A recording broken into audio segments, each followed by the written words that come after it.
Hello everyone, I am Dr. Udar. I welcome you all in our this next lesson.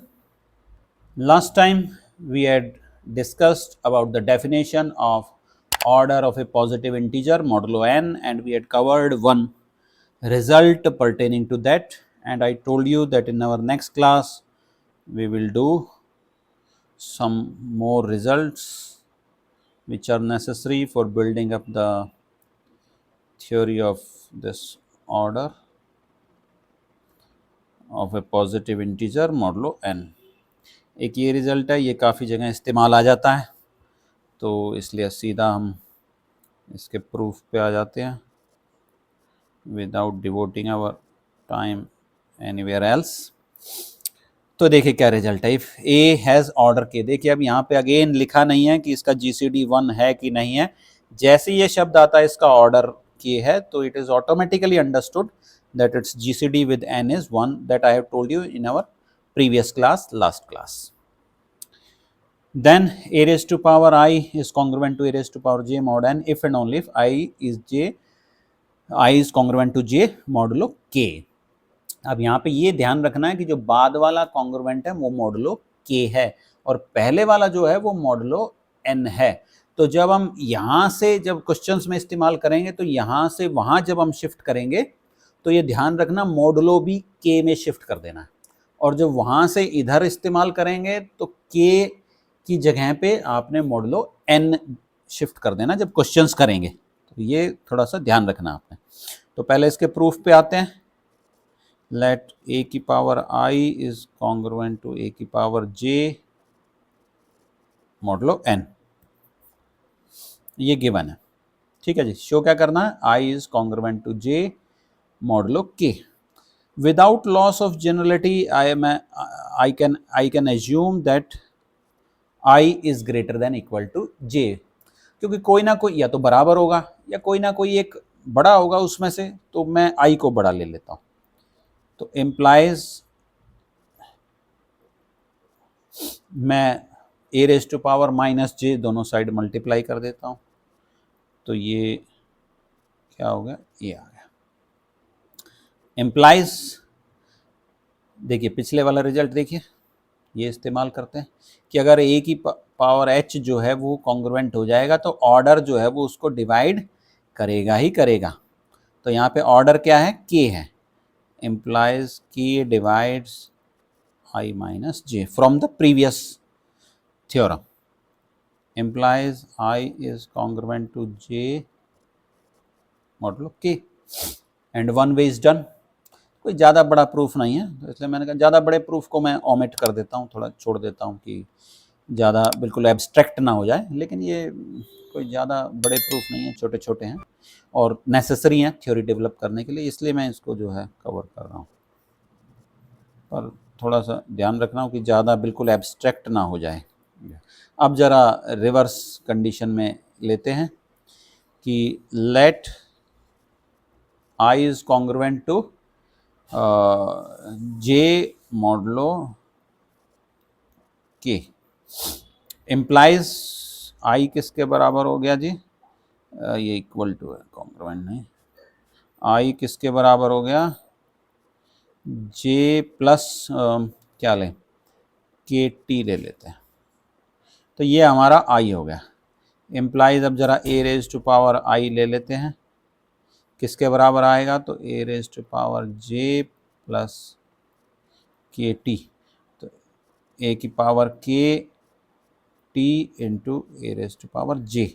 अब जरा congruence ले लेते हैं, congruence मुझे क्या लेना है, मॉडुलो n। अब देखिए a की पावर k ये किसके कॉन्ग्रुएंट है, ये 1 के कॉन्ग्रुएंट है, क्योंकि मॉडुलो n में ये क्या है, ये ऑर्डर है।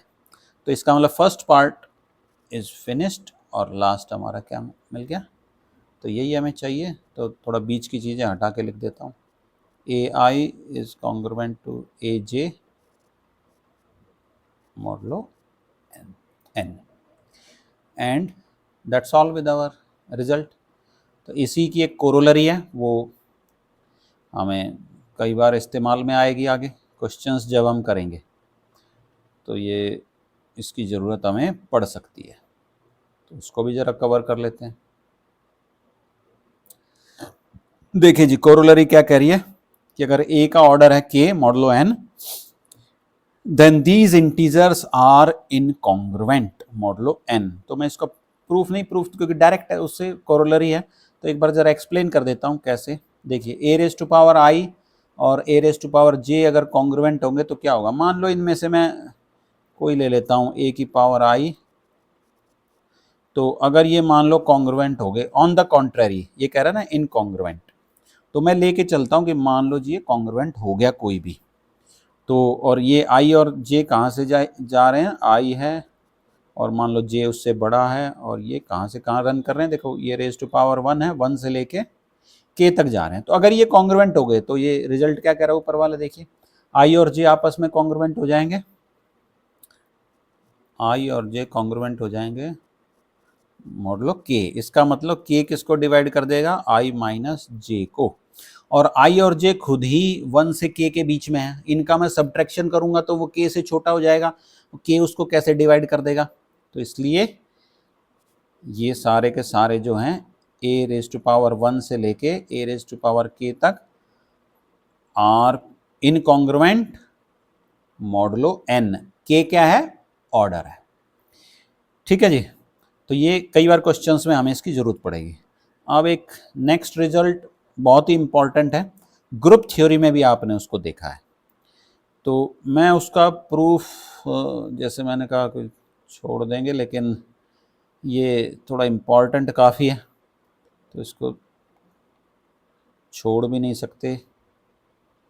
और अब यहाँ पे करने का भी, अब आपने कहा कि कम करो, तो इसलिए एक कहावत है ना, सांप के मुंह में छछूंदर, छछूंदर मतलब जो ये अपना बैट होता है इंग्लिश में, तो क्योंकि सांप उसको निगल जाएगा तो कहते हैं कि कोढ़ी हो जाएगा, और छोड़ देगा तो शिकार चला गया।